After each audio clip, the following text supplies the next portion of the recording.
हे देवाला निवद भरलेले आहेत 2 ताट आणि इकडं स्वयंपाक बनवलाय मी तुम्हाला दाखवते. इकडं डायरेक्ट याचा नॅचरल चुलीवरचा बघा. इथं डाळ शिजती आणि ह्या इकडं भात झालाय. इकडं भात आहे आणि इकडं रवा आहे. हा रवाच आहे इकडं. चला जाऊयात आपण देवाकडे. आता काठी उभी केली. आता इथं ह्या बाया पूजितात आणि हा बाब्याने हा वाजवायलाय. बाब्या वाजन तरी वाजवाय. राम मंडळी, मी गौरी. स्वागत आहे तुमचं माझ्या नवीन एका ब्लॉगमध्ये. तर आज आमच्या कळमजाईची जत्रा आहे. मी तुम्हाला थोड्या वेळाने सगळं दाखवते. तर यांचं चाललंय इथं काठीची पूजा करतात. आता आम्हाला जायचंय मंदिराकडे घेऊन. तर आमची रगेल पोरगी, तिला रुमाल दिलाय डोक्यावर ठेवायला. तर ती बघा कशी ये करून चालली आणि मोठ्या झेंडा घेऊन चाललाय आणि बाकी सगळे पुढे चालत. बघ झेंडा, बघ झेंडा. आणि आम्ही चाललोय मागून. ऊन जाम लागते.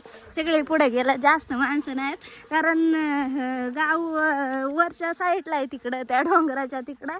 आणि आम्ही डोंगराच्या इकडं राहते. हे नानू डोक्यावर घे ना वरती. तो फटका देऊ. तिथे बसली. मी बसू का तुझ्या खांद्यावर? का ग? तिकडे वरती एक मंदिर आहे. तिकडे आम्ही काठी स्पर्श लावली. तिकडे दर्शन वगैरे घेतलंय. आणि आमच्या डंगरीने माहिती का तिथं जे निवदावरती जे नारळाचे कुटके ठेवतात का ते घेतलं. आणि मग दाखव कुटका कुठे खाल्ला तू सगळा?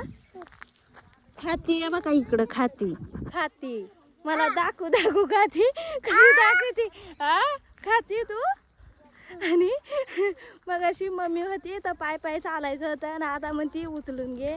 तेव्हा ती माझ्याकडे आली. सगळे पुढे गेलं. आम्हीच मागच राहिलं का नाही का डांगर. इथं एक मंदिर आहे. इथं मूर्ती वगैरे आहे.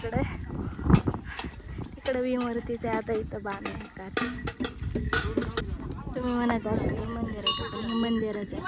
त्याच्या मागचं एक रिझन आहे. ते मंदिर का तयार नाही होऊ शकलं आणि ते पडून गेलं पूर्णपणे. आम्हाला हे इकडून रस्ता काय आम्हाला नाही, शेताकडे यायला नाही. आणि आमच्याकडे नेमकी पाऊल वाटच आहे आणि त्या पाऊल वाटाने साहित्य काय आणायला जमत नाही. त्यामुळे ती मंदिराची अवस्था अशी झाली. आणि मोठ्या गाड्या तर काय येतेच नाही. माल कशी काढत होते. उन्हाळ्यातलेच माल काढतो, पावसाळ्यात तर काय जास्त नसतं.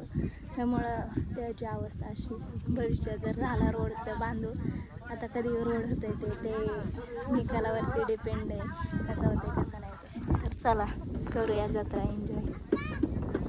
छोटीशी जत्रा आहे आमची, छोटीशी जत्रा जी की आमची मेन जत्रा झाल्यानंतर 5 दिवसांनी राहते. सगळे दर्शन घेतो. आपण ते जावा चपला ठेवा.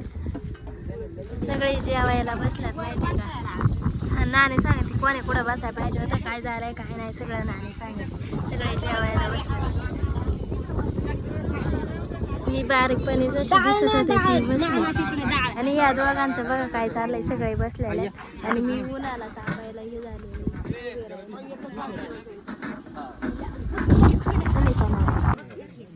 बघा कशी जेवत होते. नाणीचं लक्ष काय नाही आपल्याकडे. लक्षच नाही. नियोजनाचा बादशाह नाणे अख्खा हे करत होते. नियोजन हलवीत होती. जेवती हा जेवत्यात सगळे. आणि आमची 2 छोटीशी बघा कशी बसल्यात इथं. ए डांगार, ए नेनू.